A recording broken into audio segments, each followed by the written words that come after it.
भारतीय सशस्त्र बलों द्वारा पाकिस्तान और उसके आतंकी नेटवर्क के खिलाफ चलाए गए ऑपरेशन सिंदूर को बड़ी कामयाबी मिली और इसे सर्जिकल कार्रवाई के बाद से पाकिस्तान को भारी सैन्य नुकसान उठाना पड़ा, जिससे वो सीजफायर की अपील करने पर मजबूर हो गया। भारतीय सेना की इस निर्णायक कार्रवाई के बाद से फिलहाल दोनों देशों के बीच संघर्ष विराम लागू हो गया है। सीजफायर के बाद अब देश के रक्षा मंत्री राजनाथ सिंह गुजरात स्थित वायुसेना के भुज एयरबेस का दौरा करेंगे और ये दौरा 2 दिवसीय होने जा रहा है। शुक्रवार और शनिवार तक चलेगा और इस दौरे में पाकिस्तान से सटी अंतर्राष्ट्रीय सीमा की भी निगरानी करेंगे और सैनिकों से मुलाकात करके उनके हौसले बढ़ाएंगे। जानकारी के अनुसार सैन्य तनाव के दौरान पाकिस्तान ने ड्रोन हमलों के जरिए भारत के भू क्षेत्र को निशाना बनाने की कोशिश की थी, लेकिन भारतीय वायुसेना ने अपने एडवांस एयर डिफेंस सिस्टम से सभी प्रयासों को नाकाम कर दिया था। पाकिस्तान को एक बार फिर से करारी शिकस्त मिलने के बाद से उसका सुर ही बदल गया और वो युद्ध विराम की भीख मांगने लगा। बता दें कि प्रधानमंत्री नरेंद्र मोदी भी हाल ही में पाकिस्तान सीमा से महज 100 किलोमीटर दूर स्थित आदमपुर एयरबेस पहुंचे थे, जहां उन्होंने जवानों से मुलाकात कर उनके पराक्रम की सराहना की थी। पाकिस्तान और भारत के बीच पिछले दिनों चल रहे सैन्य तनाव के दौरान पाकिस्तान सेना ने ड्रोन का उपयोग करके भारत के भुज को निशाना बनाने का प्रयास किया था। हालांकि भारत के सुरक्षा बलों ने वायुसेना प्रणाली की सहायता से पाकिस्तान को बार बार शिकस्त दी है और हमलों को सफलतापूर्वक विफल कर दिया था। रक्षा मंत्री के भुज की यात्रा पाकिस्तान और उसके सहयोगियों को एक स्पष्ट संदेश भेजती है कि भारतीय एयरबेस और पाकिस्तान ड्रोन हमलों का कोई भी प्रभाव नहीं पड़ा है, क्योंकि सारे नष्ट कर दिए गए थे और वास्तव में पाकिस्तान को काफी नुकसान उठाना पड़ा। दिल्ली फिलहाल भीषण गर्मी की चपेट में है, मगर दिल्ली वालों में एक दूसरी चीज को लेकर हड़कंप मचा हुआ है। देश की राजधानी में पारा के साथ वायु प्रदूषण में हालात काफी खराब होते नजर आ रहे हैं। दिल्ली में एयर क्वालिटी गिरकर 500 तक पहुंच गई थी और आज भी कई जगहों पर वायु गुणवत्ता 400 के पार थी। आमतौर पर दिल्ली की वायु गुणवत्ता सर्दी के मौसम में खराब होती है, मगर गर्मी में ऐसा होना चिंताजनक है। दिल्ली में AQI ने लोगों की टेंशन बढ़ा दी है। लगातार दूसरे दिन भी AQI में वृद्धि हो रही है।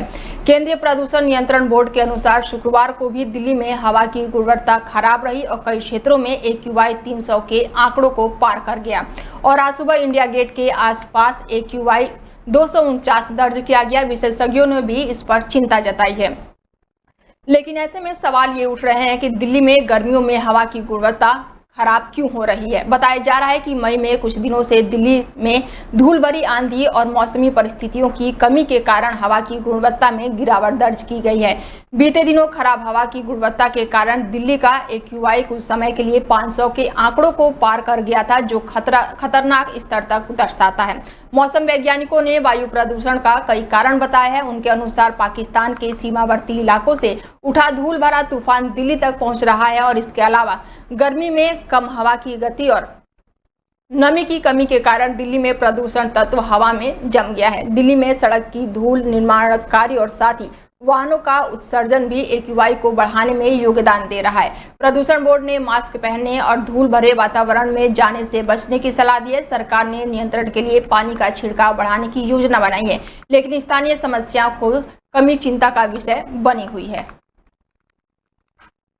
70 साल के बीजेपी नेता बबन सिंह रघुवंशी का एक कथित अश्लील वीडियो सोशल मीडिया पर काफी तेजी से वायरल हो रहा है और इस वीडियो में वो अश्लील हरकत करते हुए नजर आ रहे हैं। लेकिन उत्तर प्रदेश के बलिया में भारतीय जनता पार्टी के नेता रसड़ा चीनी मिल के चेयरमैन बबन सिंह रघुवंशी ने साफ कह दिया है कि कथित अश्लील वीडियो उनकी छवि खराब करने के लिए सोशल मीडिया पर वायरल किया गया है और ये फर्जी वीडियो है, जो एक बीजेपी नेता के लिए साजिश माना जा रहा है। और इस वीडियो में बबन सिंह कथित तौर पर ऑर्केस्ट्रा गर्ल के साथ अश्लील हरकत करते नजर आ रहे हैं। इधर विपक्ष भी बबन सिंह के इस कथित अश्लील वीडियो को लेकर हमलावर नजर आ रही है। बबन सिंह ने अपनी सफाई में कहा है कि उन्हें बदनाम करने की साजिश की जा रही है। इसके साथ ही उन्होंने अपनी पार्टी के नेताओं पर भी आरोप लगाया है। बबन सिंह ने कहा है कि ये मेरी छवि खराब करने के लिए साजिश रची गई है।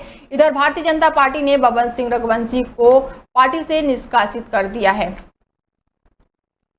बता दें कि पार्टी के प्रदेश महामंत्री और मुख्यालय प्रभारी गोविंद नारायण शुक्ला ने एक पत्र जारी कर इस फैसले की जानकारी दी है। पत्र में कहा गया है कि रघुवंशी के सोशल मीडिया पर वायरल वीडियो और उनके व्यक्तित्व के माध्यम से पार्टी विरोधी कृतज्ञ सामने आए हैं, जो पार्टी की छवि को नुकसान पहुंचा रहे हैं और अनुशासनहीनता की श्रेणी में आते हैं। इसके बाद से प्रदेश अध्यक्ष के निर्देश पर उन्हें तत्काल प्रभाव से पार्टी से बाहर कर दिया गया है।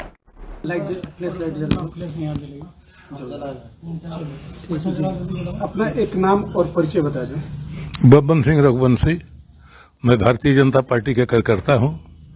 रसड़ा चीनी मिल का चुनाव में 3 महीना पहले निर्विरोध चेयरमैन निर्वाचित हुआ था। जी, आपका एक वीडियो सोशल मीडिया पर काफी तेजी से वायरल हो रहा है, आपत्तिजनक में क्या कहेंगे, कैसा वीडियो है? वो ऐसा है कि आज से 20 दिन पहले एक बारात में मैं गया था बिहार, राजेश सिंह प्रधान के लड़के की शादी में। वहीं केतकी सिंह के पति गुड्डू भी गए थे।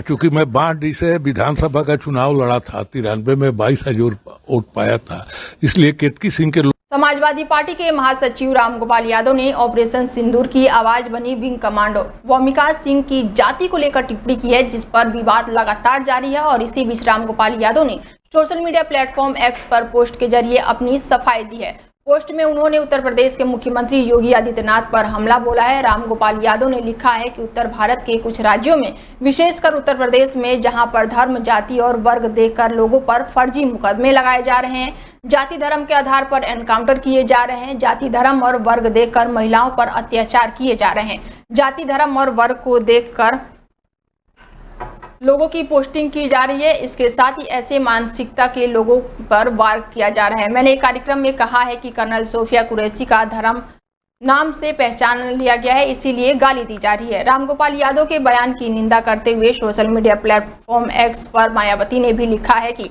पाकिस्तान में आतंकियों के खिलाफ भारतीय सेना के ऑपरेशन सिंदूर के पराक्रम से पूरा देश एकजुटता और गौरवान्वित मान रहा है, और ऐसे में सेना को धर्म और जाति के आधार पर आंकना और बांटना घोर अनुचित है। इसको लेकर बीजेपी के मंत्री ने जो गलती की है वो वरिष्ठ, और सपा नेता ने भी जो आज की है वो काफी ही शर्मनाक है और निंदनीय है। उन्होंने आगे कहा है कि सेना का हर जवान राष्ट्र के लिए बलिदान देता है। अगर इस तरह का सैनिक सोच देश की एकता और सेना की गरिमा को ठेस पहुंचाता है। बता दें कि रामगोपाल यादव ने अपनी टिप्पणी में कर्नल सोफिया सहित अन्य सैन्य अधिकारियों की जाति का जिक्र किया। लेफ्टिनेंट कर्नल कुरैशी को इनके मंत्री ने गाली तक दी। हाई कोर्ट ने एफआईआर करने का आदेश कराया। High court,